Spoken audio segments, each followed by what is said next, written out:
Well, namaskar everyone. Good evening, and I'm happy that so many of you are already logged in. So it's a very happy afternoon, and I hope that you're all going to benefit from this session that we're going to have today. Leadership, right from student to principal. I believe that leadership quality exists in every individual. Every individual on earth possesses leadership qualities. You only need to encourage, harness, and motivate them so that they take on the skills that are required in leadership. Now, if you all understand, leadership definitely entails a lot of characteristics. Leadership entails a person possessing very pleasing qualities, a pleasant personality, always smiling, willing to accept challenges, yes, and ready to take on anything, even at a time of crisis, especially taking decisions at speed. As a principal, I've encountered a lot of situations where I had to, kind of take a decision, irrespective of who is around, the hierarchy, and, act at speed because those situations demanded that. So a leader has to be very bold. A leader has to take risks. A leader has to be very enterprising because it is not a one man show. He has to take people along with him. He has to lead a team, and that's the reason why he's called a leader. But at the same time, a leader cannot be a leader always. Many a times he has to take a back seat and allow others to lead. So, from a school point of view, if I have to talk about leadership, there are teachers who possess various good qualities, and yes, they also would like to lead in some field that they are extremely talented in. So, a leader identifies that, encourages them to take it on, and harness the skills that they possess, and handhold them till they get the hang of it, and then let them free so that they can carry it forward and bring a lot of activity into the school because a school comprises of teachers who are extremely talented. So it's very, very important that teachers be trained to be leaders. So, if I take, for example, the various clubs that a school has, the GK club, the Eco club, the Astronomy club, these days, MUN is a very kind of popular activity in schools. So there's an MUN club also in schools, and then there is the QCs, the Quality Circle clubs. Then you have the Mathematics club, the Computers club. So there are various clubs, and every school I'm sure has it. And these clubs definitely harness the skills of children. And these clubs need to have a facilitator. And the principal cannot be a facilitator in all the clubs. So the person who's going to be the facilitator in these clubs is the teacher who's good at this particular activity.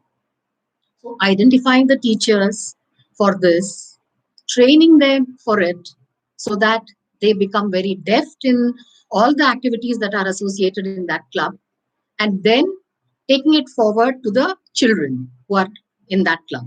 So that's very, very important. So, why is there a requirement for leadership? A leader brings in change. Change is inevitable, it is said, change is constant, and change is difficult to adapt to. But ultimately, change has to come and change for the better. Right now, we are all going through this situation of the COVID 19. Haven't we all changed? Definitely. All these years, I kept on telling my teachers, let us be tech savvy, let us take up flipped classrooms, let us use the smart classes extensively. Teachers used to do it then, and especially the teachers who are very tech savvy would do it. But the ones who are not so tech savvy, especially the teachers who are 20 years, 25 years experienced ones, they were a little apprehensive about using technology. But today, because of these online classes, pre-recorded videos being uploaded, assignments being sent to students through a WhatsApp broadcast group, every teacher, irrespective of whether she is 40 years experienced, 30 years experienced, or a new teacher, everybody has started getting tech savvy and started using technology to teach children. So, isn't this change? It's change. Change in a difficult time, but change for the better. Because the new normal after the lockdown period gets over and schools reopen, we will be in a very different setup in schools where we will be facing a lot of challenges, especially from children because they're used to technology now. So, how to cut down technology use at school, but at the same time, give them some doses of technology so that they can be abreast of it at home and teachers also not to lose touch. So, all this is required in honing the leadership qualities in teachers. Coming to leadership with students. Now, student council in every school is very, very popular. Students who are possessing leadership qualities nominate themselves for elections. There are many schools that just nominate and then have those children as heads of houses. But there are also children who schools which take up elections in a proper democratic way. Elections take place in a proper democratic process, the way our elections in India take place, where children first file their nominations based upon a criteria, and then that criteria where the shortlisted candidates are announced. Those candidates go around campaigning for themselves, gathering votes from their classmates, and then also the day of elections that they're not supposed to be telling anyone you vote for me, so they are far away and they are expecting that those students vote for them, and then there is the counting process, then these children get elected. Now these children definitely possess qualities of leadership because they are daring, they are ready to take on challenges, they know their strengths, because of which they try to publicize their strengths through pamphlets, through talks in the assembly, and then they definitely, after all this hard work, one of them emerges a winner. There are many times when, because of strong leadership qualities in particular students, there may be no other nominations too, and that student gets elected to his house unchallenged. So those possibilities are also there. So every student also has those qualities of leadership. Now, how to harness leadership qualities in children?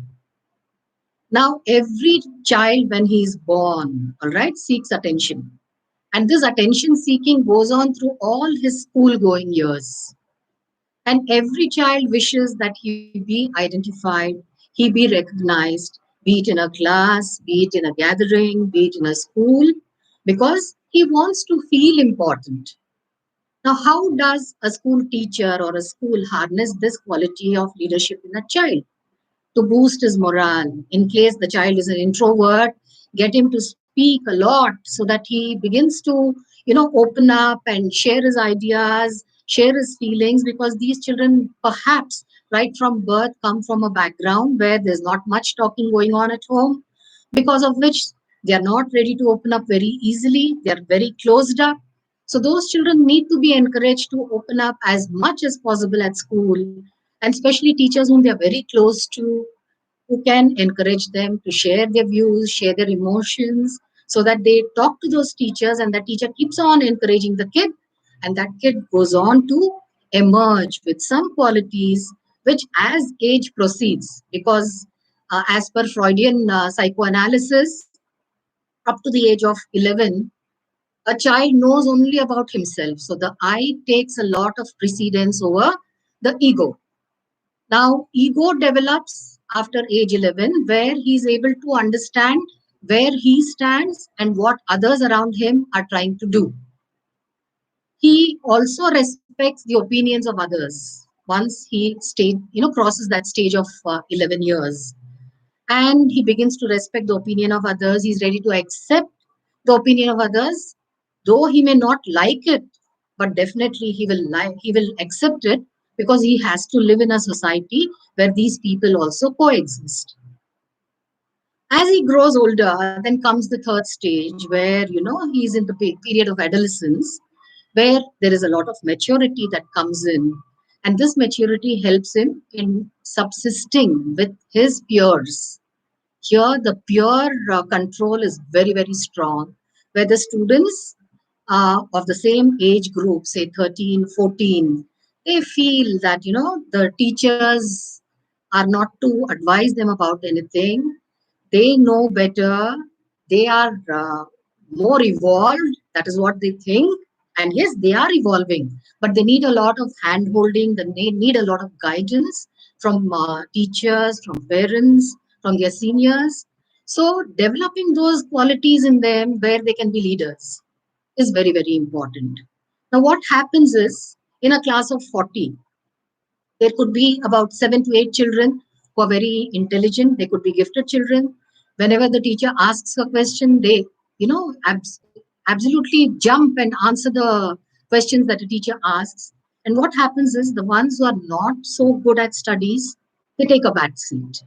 When they take a back seat, they are a nuisance in the class. They start creating a nuisance, talking, distracting the teacher, distracting the other learners. So the best technique that the teacher adopts is to corner the demons. I'm calling them demons, but they are also angels, let me tell you. Because these children lack attention, and that is the reason why they want attention, because of which they keep on doing all these things. So the moment the teacher corners them, they feel important. And then when they start feeling important, they try, making an effort to answer it.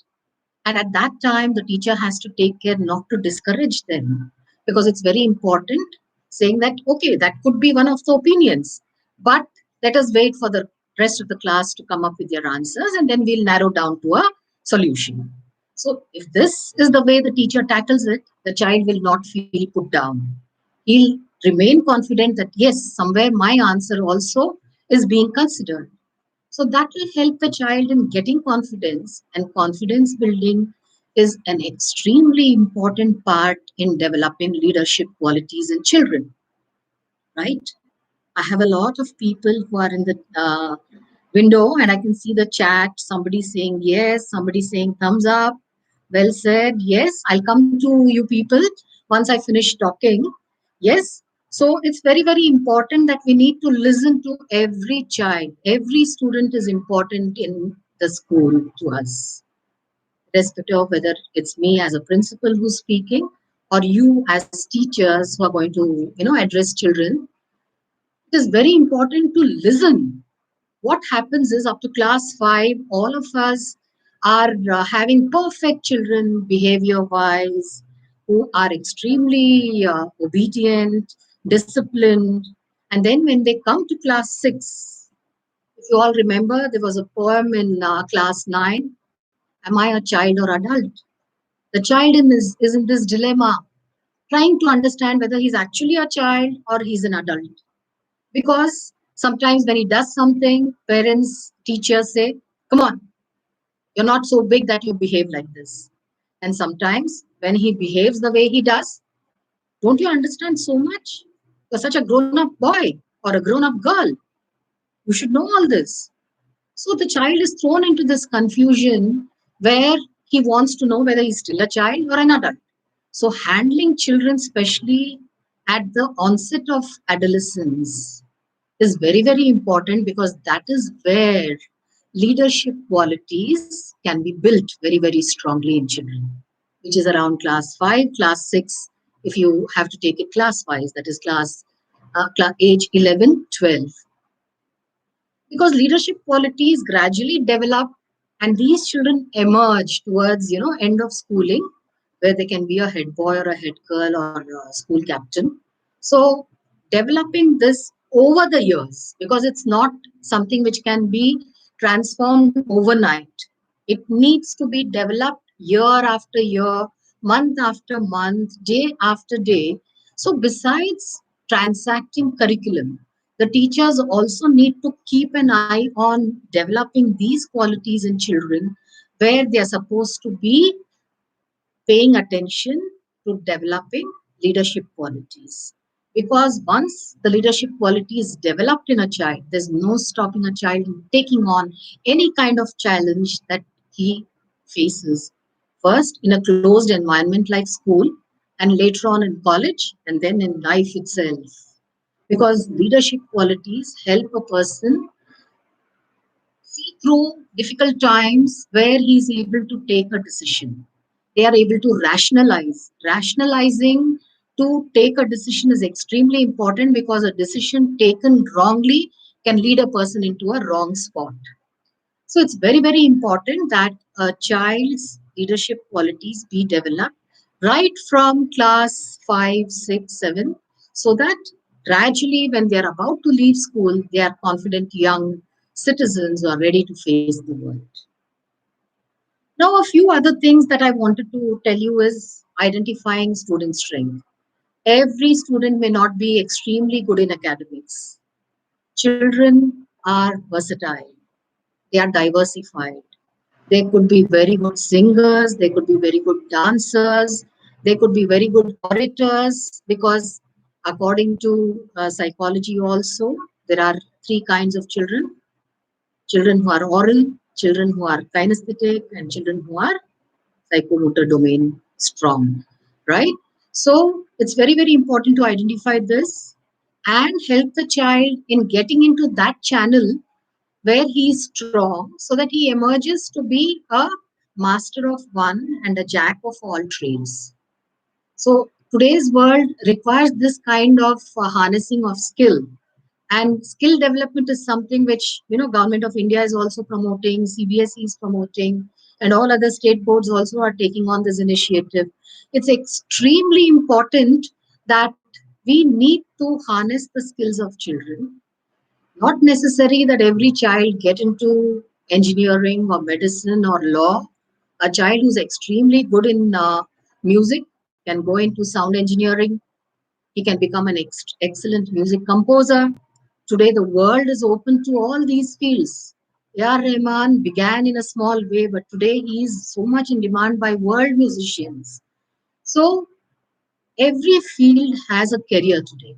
So it's very important that this kind of a skill identification be made by teachers at a very early stage in children, so that they can harness those skills and help those children in coping with that, so that they move forward confident young individuals who can take it forward and make a career for themselves in that particular field.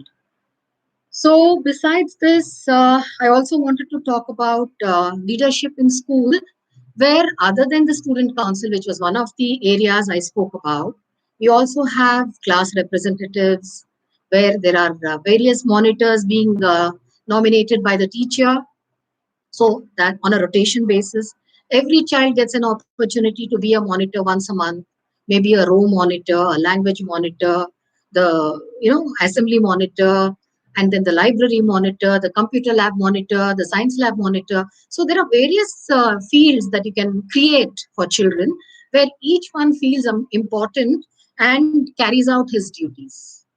But at the same time, when we are giving these responsibilities, we also have to define what is the modus operandi for these children. Because many a times children may become autocratic, they might push, they might be very harsh on the softer ones in the class.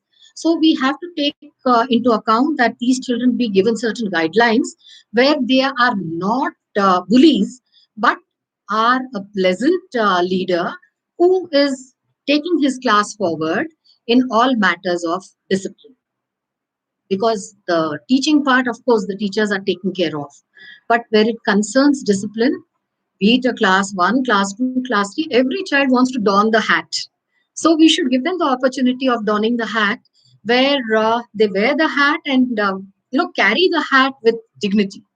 It's extremely important that the child possess those qualities where he is smiling, where he's polite, where he's respectful, because self-esteem of a child is something we cannot afford to hurt.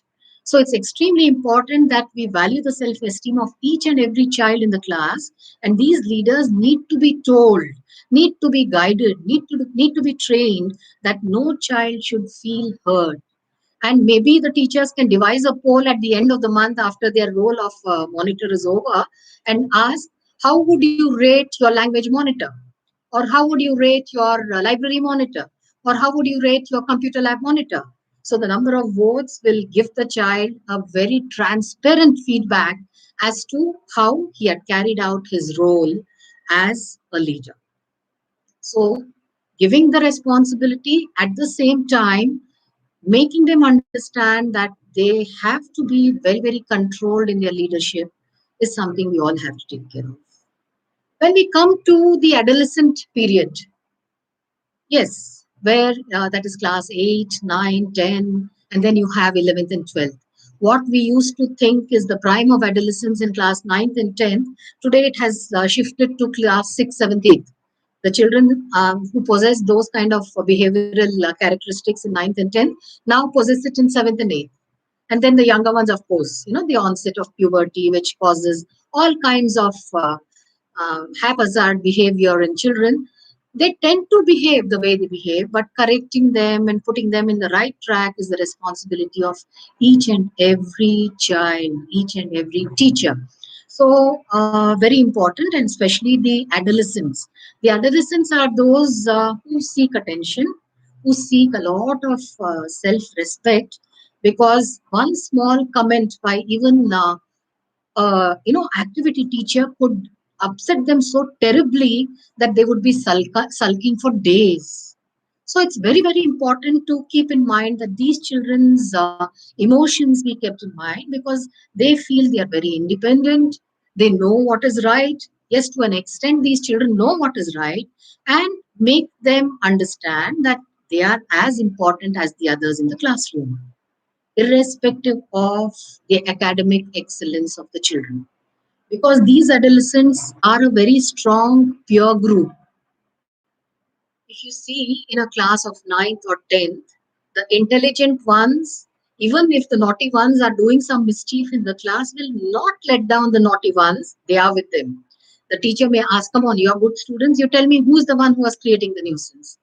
They will never open their mouths to share the fact of who was creating the nuisance in the class.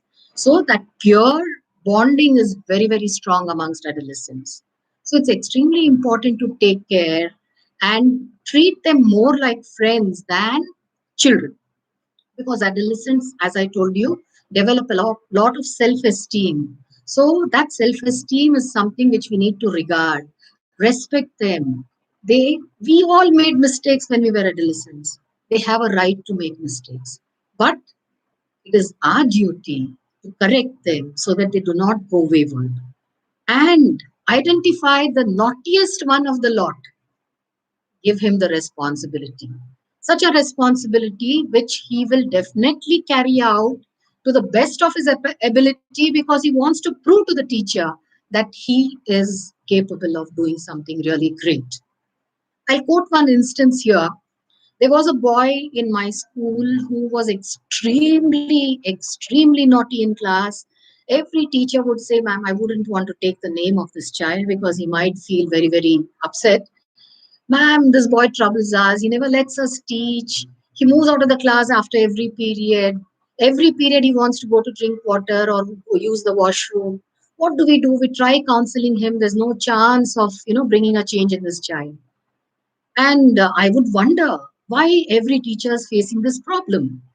And then one fine day, when the children were leaving the school building to board their buses, I was standing at the back where these classes 9th and 10th are housed. And I was just watching these children moving in the line. And this boy's class came out of the classroom. And I told him, Beta, you come here, stand next to me. Till the entire school left the school building, I made him stand next to me. And when the children were moving in the line, there were some who were talking. I said, please do not talk. Please do not drag your feet. Come on, set your tie right. Set your bag right. pull in the straps of your bag, it's hanging too low. I kept on giving these instructions and it just went on listening to what I was telling. And he was so restless. I could see he was shifting on his feet and, getting restless as to when Principal Ma'am is going to let go of me so that, I can run away from here. But I made him stand till the last child left the school building. And then I said, Beta, you can go board your bus. He left. And he was surprised that I did not say anything to him. And then when the next day came and again school got over, and again he was in the line, he looked at me and smiled, hoping that I wouldn't catch him. I called him out of the line and I told him, Beta, you will do what I did yesterday. Will you? He said, Yes, ma'am. And I just stood there watching what he was doing, and he did a better job than what I did. And I was really happy that, yes, this kid possessed qualities of leadership, which he was able to carry out and do things good for himself as well as the school. And then I told him, Beta, you need to do this every day. I may not be there because I may be tied down in office when school gets over sometimes. So you will be taking on my responsibility and standing here and taking care of things the way I have done yesterday and you have done today. And you won't believe it. He was perfect in his duty of monitoring the children. And after that incident, there was no single complaint from teachers about that child. So we can bring in a change in children if we wish to. So I definitely appeal each and every teacher who's here today watching this session. Treat every child specially because every child wants to feel important. And once he gets that love from the teacher, he is ready to move mountains for you. It's possible because I have done it and I have seen it. This is just one instance. I have taken on such challenges of so many children, and those children are thankful to me. 27 years of teaching have gone by. I have taught in college too in Bangalore, and those girls, it was a girls' college, they remember me to this day. My students whom I've taught, they've passed out, they've got married, they invite me to their marriages, they get kids, they come and call me to bless the children. So, a good teacher is always remembered for the good things she did, not what she taught. So it's extremely important that we take care of these things and hone the skills of these children, which is extremely important because it's very, very important that each child's self-esteem, each child's self-respect be guarded. Now, other than this, I have a few more points which I had noted down. Okay, since we have parents too here, I will address parents especially because I've addressed teachers, I've addressed students, and yes, to parents. Now, there are various decisions that parents take at home, be it purchasing a television, purchasing a fridge, or purchasing a desktop, purchasing a laptop, purchasing a mobile. I'm sure our children are better aware of all the new brands and the makes that are in the market in comparison to us. A table conference at the dining table, calling all these kids of yours and discussing. Yes, we plan to buy a smart TV, so we want the opinion of your children. When you give them this chance, you can imagine the kind of responses that come to you. They will give you so much of information because they are interacting with their peers and getting all this information. So they will be giving you a deep insight into what happens with which brand. So it's extremely important that we should involve children at the dining table to take decisions related to family matters. Even now that everybody is at home, assuming that even the fathers are at home, what to cook and who's going to do which part of the helping in the cooking. So there comes decision making, there comes delegation of duties, and children feel important. They want to do something which definitely is going to be helpful to the mother when she's cooking.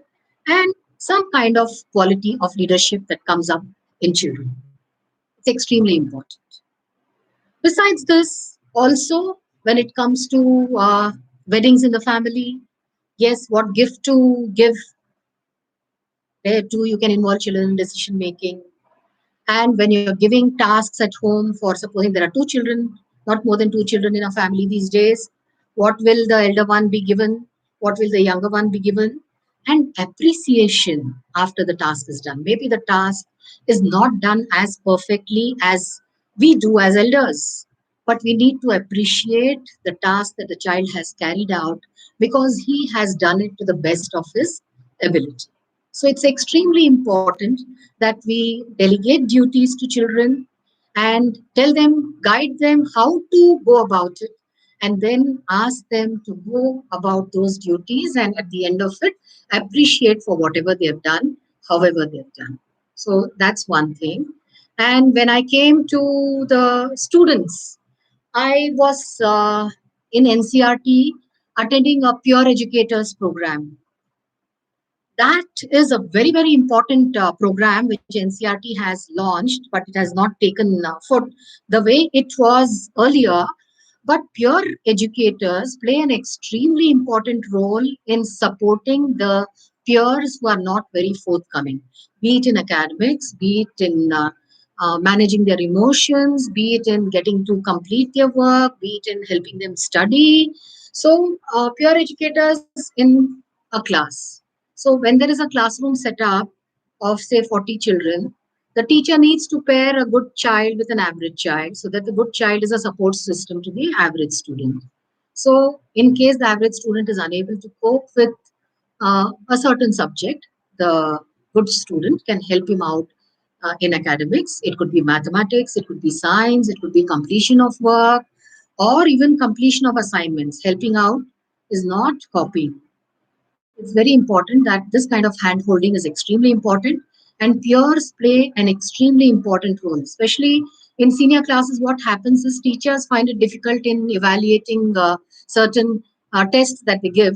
So, here the peer can help out in assessing the test objectively, of course, and help the teacher in marking the students and grading them. So, that is where the peer interaction, the peer educators can help out. Now, one important thing that I wanted to tell the students is to follow a role model. All of us follow somebody very ardently, maybe a film star or a musician or a politician, but all of us should have a role model and analyze the qualities that particular role model has and emulate those qualities so that we can also develop those characteristics in us. Yes, there are certain inherent characteristics in us which are inbuilt, but there are certain qualities which we will be also following by emulating the qualities of the role model. So it's very important that we have somebody like that and list out the qualities. Now, this lockdown period of more than 40 days, all of you have been at home, not going out because you cannot afford to go out. There have been a lot of discoveries about yourself. You have discovered yourself in a way. So start listing out all those qualities. Make a column, write the good qualities that you have possessed and acquired, and the bad qualities also that have emerged, because of which you need to correct yourself. And then start eliminating the bad qualities and make the good quality column longer. So this is also extremely important because students need to self-assess, self-assessing to hone your skills, to develop your characteristics, to develop your well-being is extremely important. So that's another thing which I wanted to talk about. And one role model which I think every student needs to follow, though I don't make it mandatory, is Greta Thunberg. This girl who made the fight for climate change so strong that she is a very strong personality today. She did not do it to gain popularity. She felt so strongly for the deterioration of the climate in the world because of the environmental activities that human beings were carrying out, that she ran a campaign and is such a popular role model for children to emulate qualities from. So that's one person which I thought of. And the other thing is that all of us encounter problems, be it a teacher, be it a parent, be it a student. We have to learn problem solving techniques. When we learn to solve problems by using techniques, we are able to come up with solutions to our problems. As a principal, I have inculcated this climate in school where I tell my teachers, when you encounter a problem, please think of three solutions before you come to my office. The problem gets eliminated before it comes to my office. And yes, there are certain serious problems which need to be addressed, which they do come up with. They come up with suggestions, and I take it on, and definitely we come up with a way out and come up with the best solution. So I think I have said enough for the day, and I would definitely would like to see what kind of questions my dear participants have asked. Yes, any questions that I can see so far?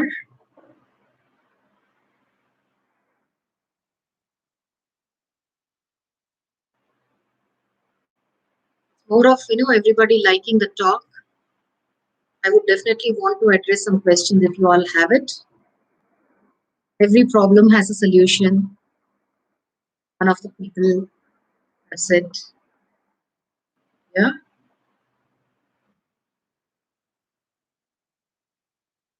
Well, if there are no questions, okay, how to engage young children, young learners during the lockdown? They are the most difficult lot to manage.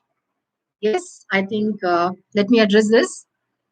Young children would love to do a variety of activities. They would definitely not want to be pinned down with just academics. So they need to be involved in household chores. They need to be given something creatively. Engaging these young learners creatively is extremely important because given a creative challenge, they will take it on. Anything which involves the logical brain, it will take a backseat, because right now they are not interacting with their peers, they're not with their friends, they're not going out of home, they're confined to the four walls of the house, so they will never like doing something purely academic. So when a creative task is given, maybe some reasoning task or some analytical task, which in a very playway method give it to them, they will definitely accept the challenge and you be a part of the task. That is when they will be with it. Otherwise, they will leave it and run away. So, giving them something like that, giving them some activity where, using vegetables, they could do some, vegetable painting, or maybe using a knife, they do some knife painting. Getting Play Doh from the market is not possible because all the shops are closed. Give them the atta that you need at home. Tell them to make certain figurines.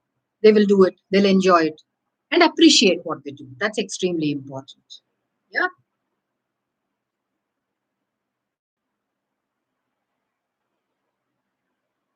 Any other question? Apart from leadership, what other skills are essential for children of today? Having a strong moral character. Because once you pass out from school, nobody is going to see what marks you got in your mark sheet. Even when you appear in college admissions, they will ask you what you did during your school years, what activity you pursued. Yes, who's your role model, or who's your favorite sports person? If you talk about sports, who's your favorite sports person? Supposing you play a sport, what sport do you play? Which position do you play in? Who's your favorite sports person in that particular field? These are the questions that they ask, and you should be very, very versatile in answering those questions. And it's extremely important that you be knowledgeable about the world around you. Just don't be very, very academic. Know the skills that involve all the fields, be it music, be it movies, be it sports. current affairs. It's very important, right? A good project work that I would suggest to teachers is, COVID-19, the ABC of it. It will be a nice project to give to children during this summer because a lot of information is available. So children can make a nice project out of it. Yeah. Yes, I think I should end this session now. We have crossed the limit of 40 minutes. And yeah, there's a question from one Dr. Laha. Should parents not be encouraged to allow their children to grow in their natural inclinations rather than only academics? Dr. Saab, I believe in Rabindranath Tagore's style of educating children, the naturalistic way. Shantiniketan was born only because of the vision of Rabindranath Tagore, Gurudev Ji, because he believed that in natural surroundings, children learn naturally.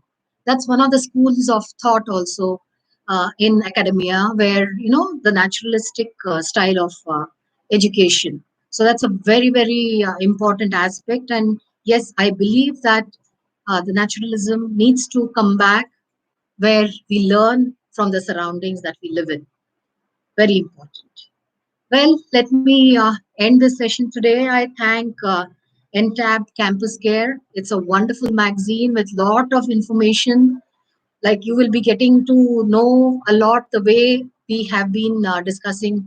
One of the topics today was leadership from principal to students. So I would definitely ask you all to subscribe to this magazine. Entab is doing a wonderful job. I thank you all for having been here in this live session, and I thank Entab for facilitating this for me. Thank you. Namaskar.